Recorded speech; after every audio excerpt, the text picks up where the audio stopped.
รวมด้วยงานวันเกิดก็แล้วกันกราบนิมนต์ด้วยความเคารพครับก็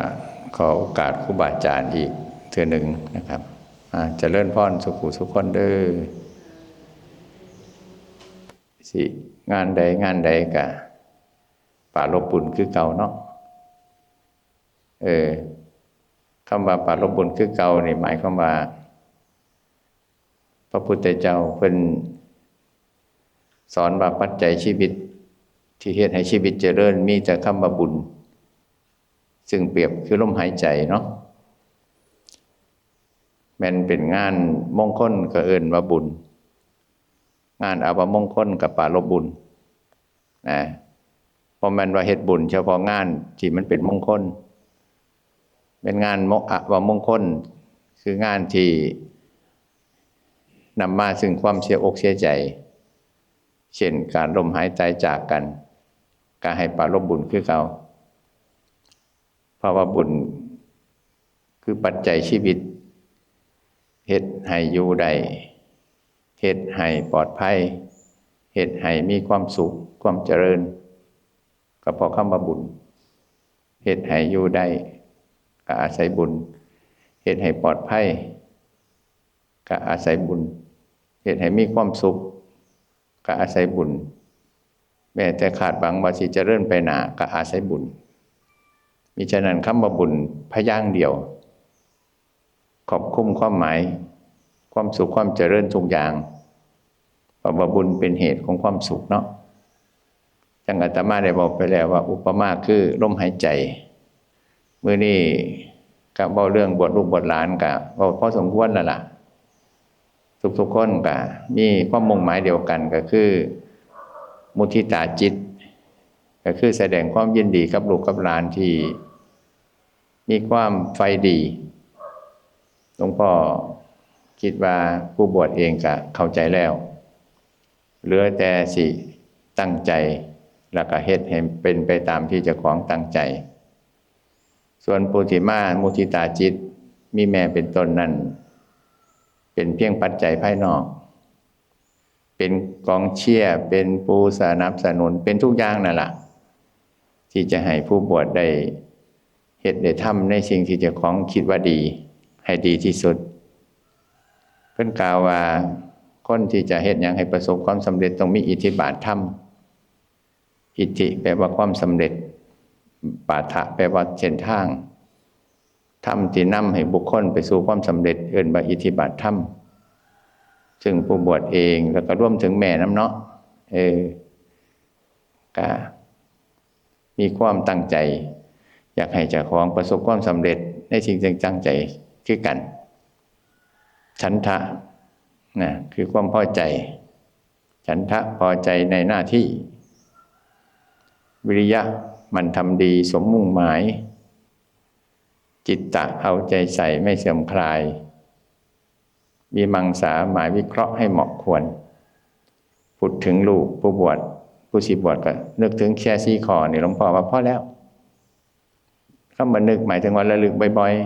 ๆบางที่มันมีหลงบางที่มันมีหลุดบางที่มันมีเล่นเหตุที่เฮาเดินทางไปบ่ถึงปลายทางมันมีปัจจัยระบางทางหลายอย่างหนึ่งหลงทางก็ไปบ่ถึงคือเก่า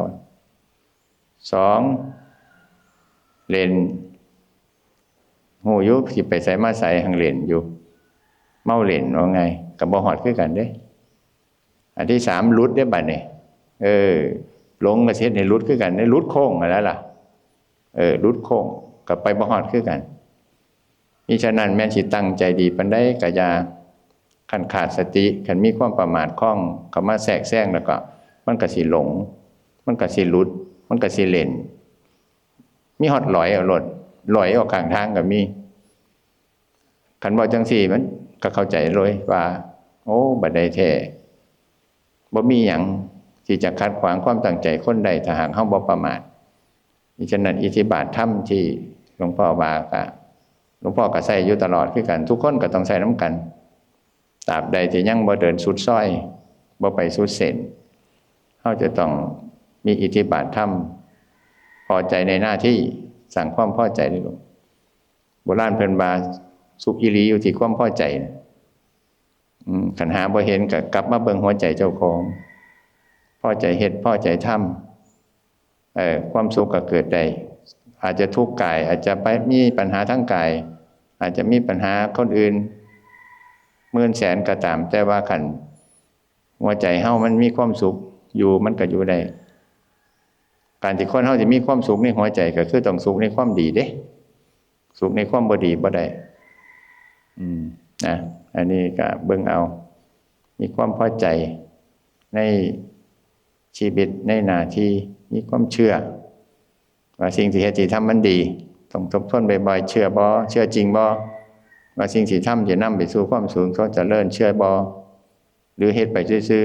ๆหรือจำเป็นจำใจจำยอมจำทนนี่มันตรงกันข้ามเลยเด้จำเป็นก็เลยเฮ็ดจำยอมก็เลยเฮ็ดจำทนก็เลยเฮ็ดจำใจก็เลยเฮ็ดคันลักษณะ4ข้อนี่บ่ผ่านเลยอิทธิบาทธรรมข้อที่1บ่ทันผ่านอยู่เพราะฉะนั้นพอใจคำเดียวนี่ครบสิ่งที่บอกมาทั้งหมดเลยพอใจในชีวิตเฮาพอใจในพ่อในแม่พอใจในทุกสิ่งทุกอย่างกระดุมเม็ดแรกกัดแล้วกระดุมเม็ด2แม่นี่มันมีความพอใจกับมีความเพียรใจซะบัดนี้วิริยะเด้เพียรเด้ความเพียรนี่ก็หมายถึงสิ่งที่เฮาจะต้องบุกไปข้างหน้าแล้วพอใจซื่อๆบางทีมันสิประมาทเด้พอใจปุ๊บกันสบายแน่กับประมาทโลดนั่นพุทธเจ้าสอนเลยพอใจแต่อย่าไปประมาทพอใจแต่อย่าได้ประมาทพอใจในความดีแต่ก็อย่าเคลิ้มอย่าเคลิ้มความดีอย่าเคลิ้มความสุขจะต้องต่อในข้อ2เพียรใจบัดนี้มีความเชื่อว่าสิ่งดีๆคนดีๆที่เฮาบ่ฮู้จักก็ยังมีอยู่สถานที่ดีๆที่เฮาบ่ทันเคยไปก็มีอยู่ความดีที่เฮาบ่ทันฮู้ก็มีอยู่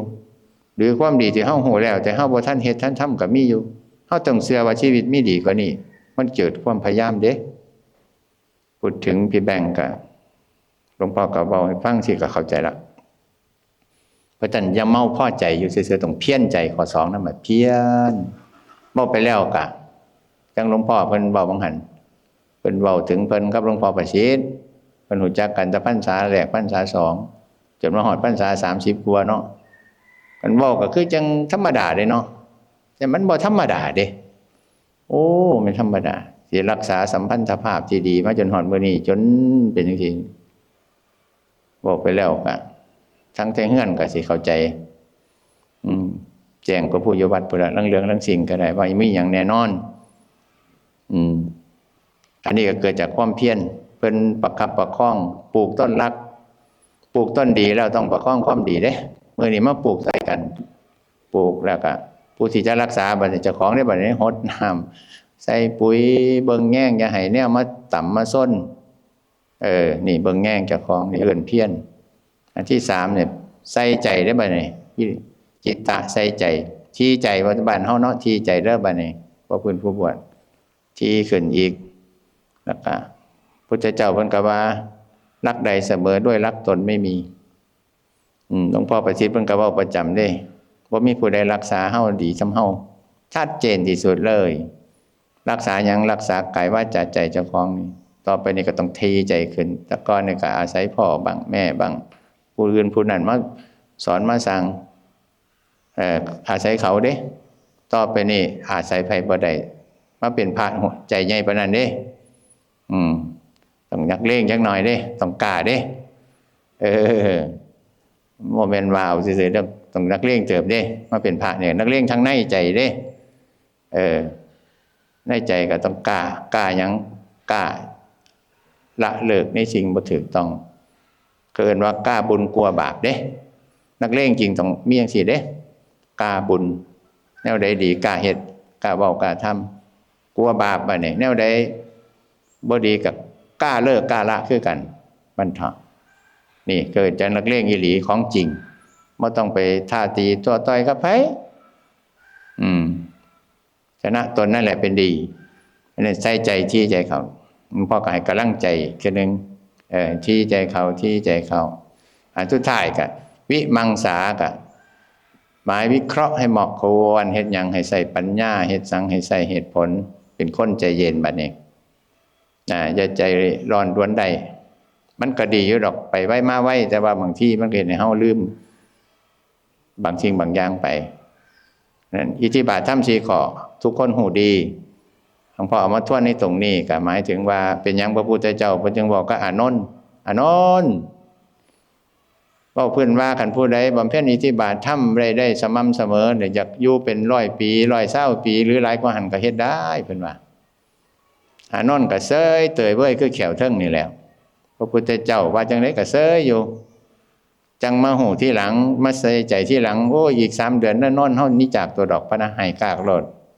เฮาบอกตัวเจ้าว่าจักเทื่อแล้วอิทธิบาทธรรมมันสำคัญบ่แม่นแต่ว่ามีชีวิตอยู่เป็นตายไปแล้วก็มีผลสิหลวงพ่อเลยเอามาเว้าทวนซึ่งมื้อนี้ก็ตรงทุกคนนั่นล่ะทั้งโยมแม่นำเนาะแม่มันเกิดเมื่อมันก่อนยืนก็ย้อนอิทธิบาทธรรมที่สำเร็จในชีวิตก็อิทธิบาทธรรมนะพอใจเพียรใจใส่ใจใจต้องนักแบ่งได้เอาไปเขียนใส่หน้าผากไว้เขียนไว้กุดไว้พอใจบอกเจ้าของลูกหลวงพ่ออยู่เสมออยู่ในความพอใจเด้แต่ว่ากับพัฒนาไปติดบ่ได้กับเพียรใจแล้วเพียรอีกเพียรแล้วโอ้เพียรแล้วเป็นยังไงเพียรแล้ว